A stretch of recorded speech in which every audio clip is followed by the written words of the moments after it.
Hi, this is Steve Furman, and happy Mother's Day. Today's May 10th, and this is my video project for Leading Change. This course centers on why organizations change, and change is enacted, and skills for correcting and improving the change process. First, I want to praise the text, An Experiential Approach to Organizational Development. Within the text are actual stories from major companies. These connections of theory to practical application thoroughly engaged me in the subject matter. One stand back and think moment for me was the concept of organizations moving to break successful norms in their culture. Imagine reaching the top and then change, not just change, break what you just did to be successful. This continues to resonate with me. As part of this video assignment, I want to give you an understanding of why this happens and how this will affect me. How important is change in organizations? As part of our study, I learned about General Electric's internal university. They call it their epicenter of learning. It's where they train future leaders of change within the organization. At first, you would think a company as large as GE already knows all the steps to be successful and would just repeat them, kind of like baking chocolate chip cookies. I admit it, I was a baker, sometimes cooking up the same old things, as if that's what you're thinking. If that's what you're thinking too, you'd be surprised. GE is so dedicated to embracing change that they will send individuals who have typically graduated from a university back to their own school to learn to embrace and lead change. The term we learned for this role is Organizational Development Practitioner, or OD. So why is change and the emergence of OD so embraced by all types of organizations? Here is what I learned. Warren Bennis, a leading OD pioneer, suggests 3 reasons. 1. Need for new forms of organizations. One of the primary components for change is technology. It has increased the speed of business and competition.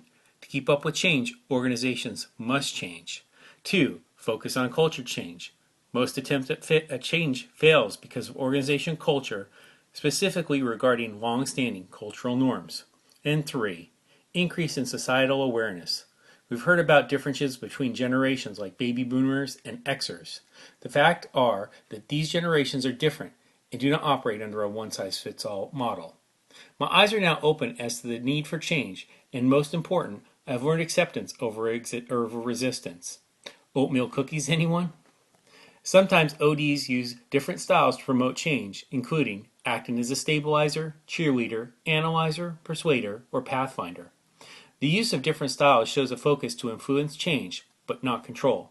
My takeaway here is not to take over as I have in the past. The concept that a forced change without participation of others is likely to fail, in contrast where participative change is likely to succeed. Today, organizations are bracing for continuous change. The world is getting smaller, and all organizations are being affected. One example of this is globalization. Challenges faced from globalization are from understanding of different geographic culture environments, technology limitations in third world countries, and social norms and other things that go from different region to region. Of recent history, we are now seeing the need for virtual teams. You can probably guess why businesses would engage in this, but look elsewhere. With the outbreak of the Ebola virus, virtual teams were created across the globe for humanitarian purposes. Here I learn another reason for change and how I and all of us will be affected. When I think of this, I'm grateful for this class and encourage everyone to develop OD skills, as we never know when we may be called upon to lead. Who knew conflict could be a good thing? Before, as a leader, my traditional leadership practices told me to confront conflict immediately, as it was a barrier to productivity and harmony. Not so fast. Conflict is a productive component of group development. However, high levels of conflict can also be too much of a good thing and must be managed. We learn to manage conflict through process interventions like listening, one of the most important process interventions. In short, you must empathetically listen to verbal and nonverbal messages to fully understand what others are saying. Here is an area I will personally apply.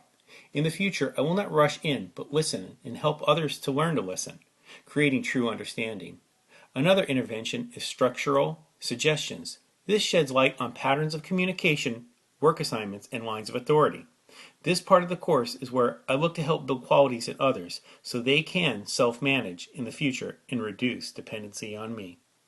Why do most attempts at change fail? The force field analysis model originated by Kurt Lewin describes the forces that hinder change. The restraining forces and inertia put the brakes on the change process. Lewin goes on to show how an equilibrium, or balance of change forces against restraining forces, can act to create a stalemate. There must be a driving force for change that creates an imbalance of forces to affect change. Organizations who want to lead must have change and, as I have learned, advocates for change. These are typically a key person. In the case of a company-wide change, the CEO, who must become that driving force. Another term I find especially important is the contingency approach. Essentially, this means there is no one best way. A leader or manager should learn to adapt the approach to best meet the issue, and that is why the comprehensive study of multiple theories is so important, as is shown in this Leading Change class. Thank you.